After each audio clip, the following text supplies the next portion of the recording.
jamais retourner sa veste, non. C'est ça qui me fait tourner la tête. Allez, aujourd'hui, un problème, bon, une vidéo sur un problème. Donc c'est arrêté sur autoroute sur un Piaggio 500 MP3 de 2018 de mémoire, ou 2019, je ne sais plus. Bref, les phases 2. Donc c'est un véhicule qui vient d'être acheté, donc il l'a pas acheté cher, mais bon, je doute que l'entretien ait été fait de la bonne manière. Donc c'est un véhicule qui a 44 000. Bon, déjà la clé clignote, hein. Il l'a acheté la semaine dernière. Alors je vais le démarrer si j'arrive. Il n'y a pas de souci, il démarre. Donc dès qu'on accélère,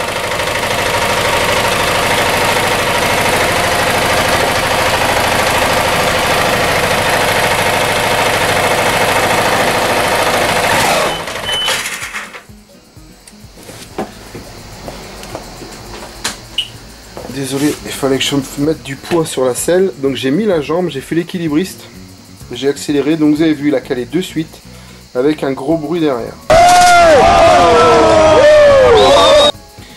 Donc ce qui va se passer, c'est que je vais démonter la transmission pour voir ce qui s'est passé. Paraît-il que la courroie aurait été faite. Alors, est-ce qu'elle a été bien faite? Est-ce que ça a bien été serré? Est-ce que la courroie, ce n'est pas une adaptable chinoise pas chère qui n'a pas résisté? Parce que dans l'histoire, il a fait 400 km. Uniquement 400 km et elle venait d'être faite. Voilà, donc je vais monter le véhicule et je vous reprends pour le démontage du carter. Bon, ça c'est des vidéos qui ont déjà été faites sur les changements de courroie, mais là je vais filmer pour justement uniquement le problème. Allez, à tout de suite. Donc voilà, j'ai tout démonté, je vais le faire en live avec vous. Oui, j'avais oublié de vous parler de la boîte à air. Enlevez les deux vis qui se trouvent ici, parce que sinon vous ne pouvez pas enlever le cache plastique.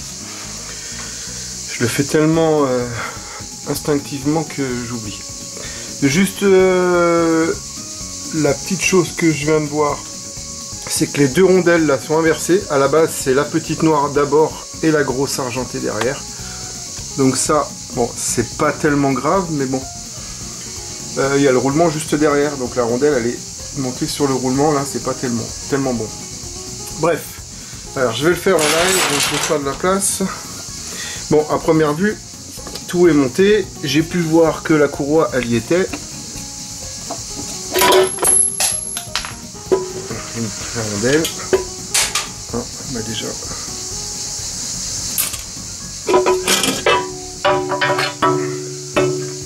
Ouf. Il y a de la casse. Il y a de la casse. Wow. Aïe aïe aïe. C'est quoi cette merde? C'est un bout de quoi? Un bout de variateur.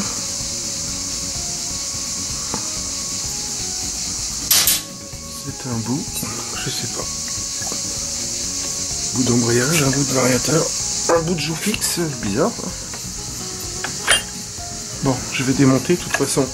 C'est ça le problème, la courroie est complètement détendue. Le variateur est... Oh la vache, le variateur est bien marqué. Donc, là, écrou de 27. Bon, je le dis, je le redis, et je ne me justifie pas. À chaque fois, je le fais à la clé à choc. Et uniquement à la clé à choc pour des raisons de gain de temps. Connaissant ma clé à choc, je connais la puissance qu'elle a. Je ne répondrai pas à tous ceux qui me disent oui, il faut le faire avec le... Eh, je m'en bats les couilles de ton message. Let's go! L'outil spécial et tout ça. Je vous répète que ça fait 25 ans que je suis là-dedans. J'ai pas à me justifier sur la clé à choc. Tous les concessionnaires utilisent de la clé à choc et je resterai sur de la clé à choc. Si vous avez des commentaires à dire, dites-les à je ne sais pas qui, mais pas à moi. Donc, ça c'était une petite aparté. Donc je démonte, donc douille de 27, le variateur et regardez la casse. Donc après avoir démonté la joue fixe, mais en fait j'avais pas regardé, mais j'avais pas regardé derrière surtout. C'est en fait la contre-poulie de l'embrayage qui a cassé. Là on peut voir qu'il manque un gros bout. Donc c'est ça qui a explosé. Donc je sais que sur des 300, bah, j'en ai déjà fait. 500 c'est mon premier, mais je sais qu'il y avait eu le souci. Donc là, moi je préfère lui dire, vu l'état de la deuxième contre-poulie, on va partir sur un embrayage complet. Alors ça va bien frotter. Le problème c'est que je ne peux même pas sortir l'embrayage tellement qu'il est coincé. Il va falloir que je l'extrais. Il est bien coincé, il a eu de la chance. Bon, j'espère que ça va pas casser le carter principal. Le variateur il est bien marqué. Donc la couronne elle a bel et bien été faite et c'est une origine, mais malheureusement elle est morte. Elle n'aura pas fait long feu. Petit bruit de roulement de galet, mais voilà.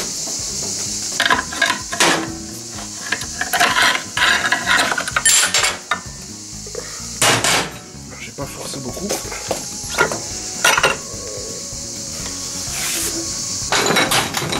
Voilà la casse. Il manque carrément la moitié. Donc là, en fait, il casse au niveau des rivets. Ça doit prendre du jeu. Ça doit prendre du jeu au niveau des rivets ici. Là, lui travaille. Et voilà. Il part avec la force centrifuge en lambeaux. Alors, le carter. Il n'y a que des bouts. Ça a quand même cassé un petit bout là. C'est pas méchant. Mais ça l'a quand même mis une petite claque. Là aussi. Sortir le variateur.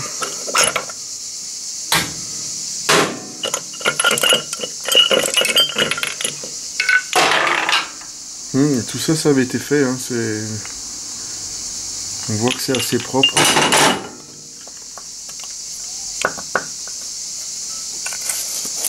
Il y a des bouts à droite à gauche. Bon, de toute façon, c'était ça. Je vais lui demander de me trouver un embrayage complet. S'il peut trouver aussi la cloche. Bon, la cloche, elle a travaillé, mais on peut la remonter. Elle a juste travaillé sur l'extérieur. La couronne a pris cher. Hein. Pour le remontage, donc un nouvel embrayage. Je lui dirais vraiment de changer. Bon, les galets, ils sont... Mais au moins les guides, à chaque fois que je démonte... Oh, ils sont pas neufs ceux-là. Oh, ils sont morts. Donc je vais lui demander de me trouver les 4 petits guides de variateur. Je vous explique pourquoi. Ceux-là, quand on les démonte, puis vu qu'ils ont un peu d'âge, vu qu'on les démonte, à chaque fois qu'on va remonter, le problème c'est qu'ils vont faire du bruit au ralentir. Ça va faire un petit clac clac clac clac clac au ralenti. Sur le 500 un peu moins, on l'entend, mais sur toute la gamme 300 et 125 de chez Piaggio, c'est une catastrophe. Ça vaut pas grand chose, mais il faut les changer d'office. Donc je parle de ces petits guides, on appelle ça des guides, des taquets. Appelez bien ça comme vous voulez. Je m'en fous. J'en ai rien à foutre, j'en ai rien à foutre, j'en ai rien à foutre. Bref, voilà, bon, une casse assez vite résolue dans l'histoire, plus de peur que de mal. Bon, c'est sûr, il s'en tire pour un embrayage. Un embrayage, il va trouver ça à une centaine d'euros d'occasion, je pense. Une courroie, bah, il est bon pour une centaine d'euros également. Les 3 petits guides, les 4 petits guides, il y en a pour 4 euros, 5 euros pièce. Donc, on a trouvé, enfin, il a trouvé un embrayage d'occasion. Bon, il me reste à le nettoyer. Donc, c'est un embrayage qui a 40 000. Bon, lui, il avait 44. Lui, là, on n'a pas trouvé moins de kilomètres et surtout très proche. Un petit variateur d'occasion également, parce qu'on avait vu que l'autre il était marqué. Une courroie neuve, origine. Et la référence 849 090 et les 4 petits guides. Les 4 petits guides de variateur. Il y a aussi un petit contacteur feu stop que je vais lui mettre. Donc voilà, je vais nettoyer tout ça. Je vais nettoyer le carter. Enfin essayer. Nicolas. Allez, je remonte donc.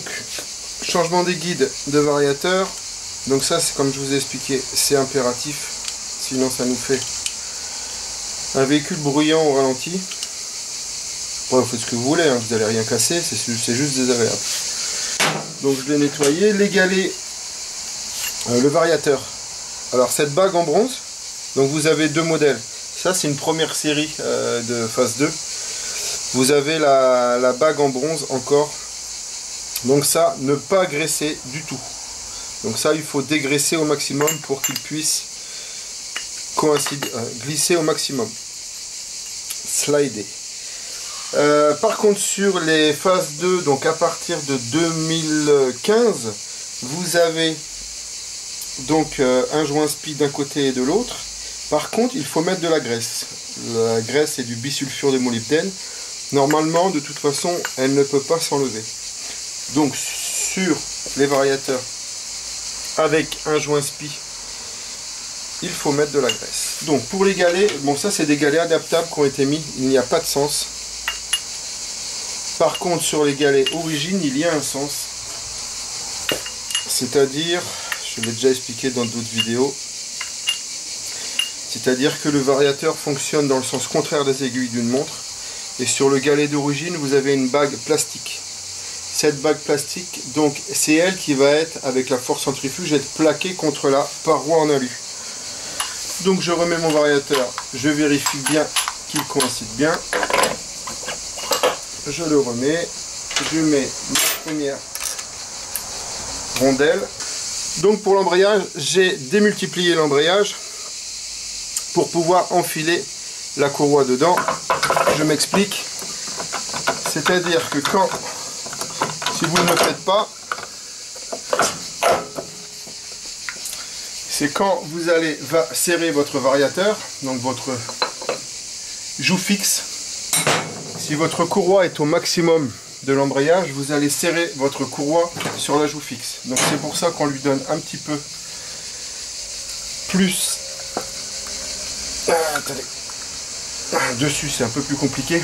Enfin bref, moi je le fais par terre, donc je le démultiplie. Donc je tire vers moi en le tournant un peu vers la droite, et en fait vous allez le voir se démultiplier. Et c'est là que j'enquille ma courroie. Si vous n'avez pas assez de poignes dans les doigts, faites-le à deux. Un qui démultiplie l'embrayage, l'autre qui enfile la courroie. Donc là, on est bon.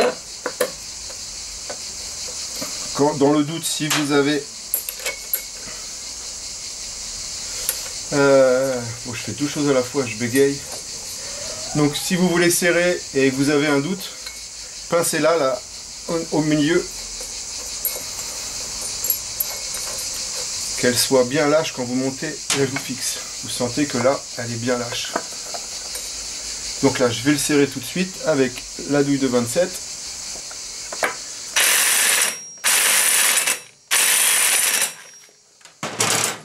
Donc on sent qu'elle est bien lâche. Donc c'est tout ok.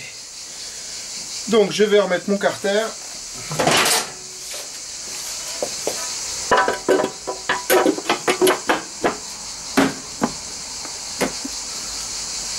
La rondelle noire d'abord, la deuxième après, et l'écrou en dernier.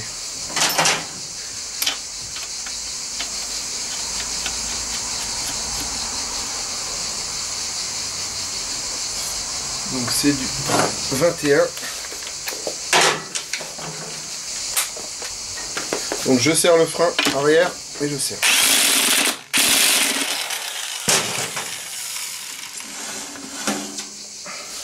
Voilà, la roue elle frotte sur le pont. Allez, je remets donc toute la série de vis. Donc je vois que celle-ci elle a déjà été graissée. Comme je vous le dis, ces vis là, les vis noires, il faut absolument les graisser.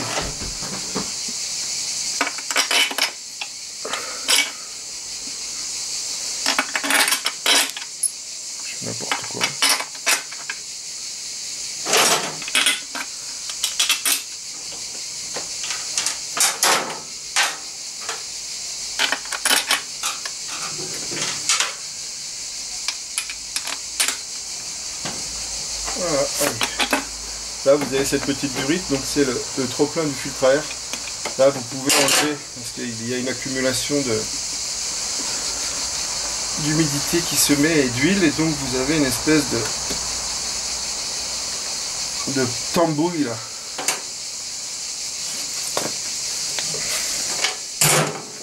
C'est normal, vous inquiétez pas.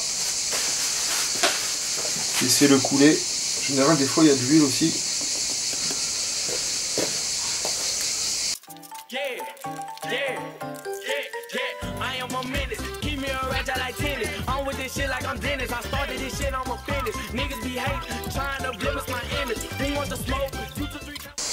Allez, c'est tout bon.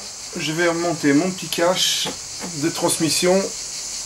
Vous voyez, cette espèce de tambouille que je vous parlais. Donc ça, c'est normal, c'est un mélange d'eau et d'huile. Je vais remonter ma boîte à air et faire un essai avec, savoir si c'est concluant. J'avais un doute en fait sur le poids des galets. Qu'est-ce qui va pas là? Voilà, le cache est cassé.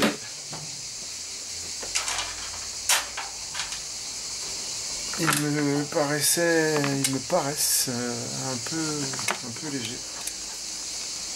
Bon, je vais voir ça à l'essai. Donc voilà, bah cette vidéo va s'achever ici. Donc la contre-poulie de l'embrayage, donc en fait c'est pas un problème courant, hein, c'est un problème connu.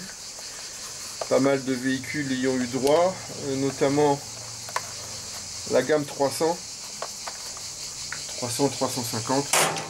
Donc ça prend du jeu au niveau dérivé, avec la force centrifuge, ça éclate. Je l'ai pas vu, je l'ai vu 2 fois que sur des moteurs 500, sur un Beverly et sur MP3 aussi. Et celui-ci donc voilà.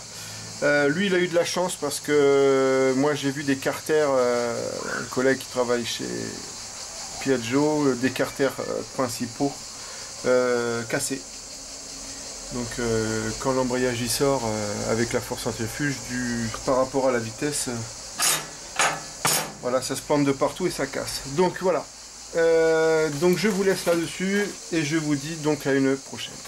What we do here is go back, back, back, back, back, back, back, back.